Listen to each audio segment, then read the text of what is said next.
2025 was a year that shook the House of Windsor scandals, shocking revelations, and public heartbreak that left the monarchy on the ropes. Let's unpack how we got here, what it means, and what the royal family must do next. It's been a brutal 12 months. From fresh allegations linked to Jeffrey Epstein to a shrinking inner circle and high-stakes state visits, the royal story has been a non-stop roller coaster. I'm Matt Wilkinson, royal editor. And today I'm joined in spirit by veteran voices who've seen this all before. Elsa Anderson, former press secretary to Queen Elizabeth II, and Simon Vieger, royal correspondent for 5 News. Together, we'll look back at the highs, the lows, what the future might hold for the monarchy. If you want 3 words to sum up 2025, Elsa chose devastating, sad, and hopeful. Devastating, because the revelations about Prince Andrew and Epstein have been disgraceful and corrosive. Sad, for the personal losses that hit the family. Hopeful, because of the king's message about his reduced cancer treatment, a small, bright spot in an otherwise bruising year. So where does 2025 sit in the history of royal crises? Simon points out that Britain has weathered major shocks before an abdication. The death of Princess Diana, the turmoil of 1992, but many of us feel this has to be up there near the top.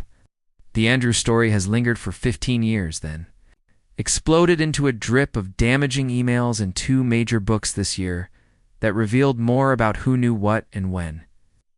Those developments exposed inconsistencies, lies, and a pattern of terrible judgment that's hard for the public to forgive. What pushed things over the edge?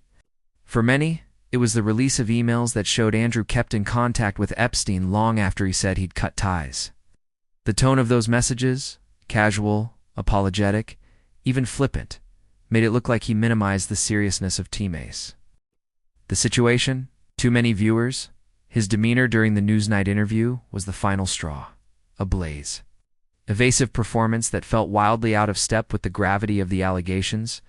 The king and other senior royals have had to act swiftly and some would say ruthlessly, stripping titles and honors to contain the damage. But even those measures can feel reactive rather than restorative. Has it ended for Andrew? Not necessarily.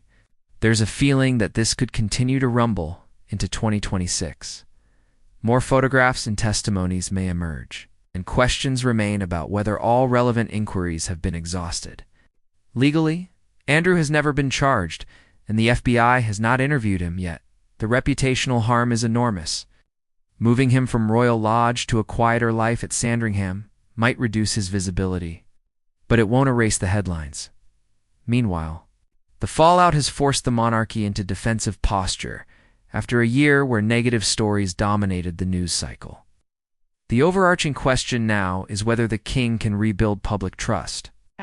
Control can only go so far if the perception remains that bad judgment and secrecy sit closely to the crown.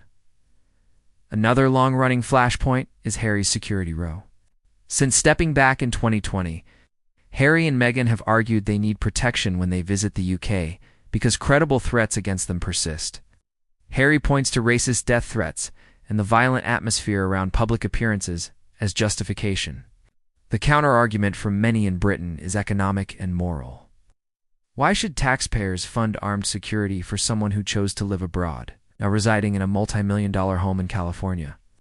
This has become a thorny, bureaucratic tangle. Appeals, legal reviews, and public debate over who pays and when. Some argue Harry gave up entitlement to full royal protection when he stepped down. Others insist the risk to his life and his children remains unchanged. The Home Office's review process by the so-called RAV Committee is complex and controversial. There's also the tricky issue of whether private security can be used. The short answer is yes, but not with firearms. The upshot is this. If Harry wins his legal arguments, we may see more visits from his family and a thaw in relations. If he loses, the rift could become permanent, leaving grandparents and grandchildren still separated. And then there's Meghan, a cultural lightning rod who has spent 2025 pivoting into entrepreneurship. From a Netflix project to a branded food range, She's embraced business ventures in ways that have been both celebrated and derided. Some people are hate-watching her content. Others are curious. The question for Meghan now is sustainability. Can she build lasting, mainstream success beyond the novelty factor of being the Duchess of Sussex? She's clearly trying. The brand is heavily labeled Duchess of Sussex, which raises the question of whether her commercial efforts would fare differently under her birth name, Meghan Markle. Either way, she's working to secure financial independence. A practical move if you consider the family decided to give up royal dower funding when they relocated. Looking at the royal family as a whole, there are deeper structural questions. Public is increasingly impatient with the idea that privilege comes without accountability. If the monarchy expects taxpayers to support full-time royals, there's an implicit contract, public service in exchange for public funds. If members pursue private commercial ventures, the optics change, and so does public tolerance. The lesson might be that a clearer, more modern framework is needed, one that defines what counts as a working royal, outlines acceptable private activities, and makes lines of accountability explicit. So what can the king do to steady the ship in 2026? First, visible transparency where possible, not performative gestures, but clear, consistent messages about values and responsibilities. Second, decisive but fair action when misconduct is shown. Third, a renewed focus on the core work the monarchy does well: public service, charitable engagement, and national unity. Repairing trust won't be quick, but rebuilding credibility requires a plan that looks beyond quick fixes. If there's a silver lining from 2025, it's that the issues are out in the open. That painful exposure gives the institution a chance to adapt or risk permanent erosion of support for a family that has survived abdications, tragedies, and public scandals. Survival is possible, but only if lessons are learned and changes are made as we head into 2026. The big question remains: will the firm evolve or double down on tradition and hope that time heals all wounds? Only time will tell, but the public is watching more closely than ever.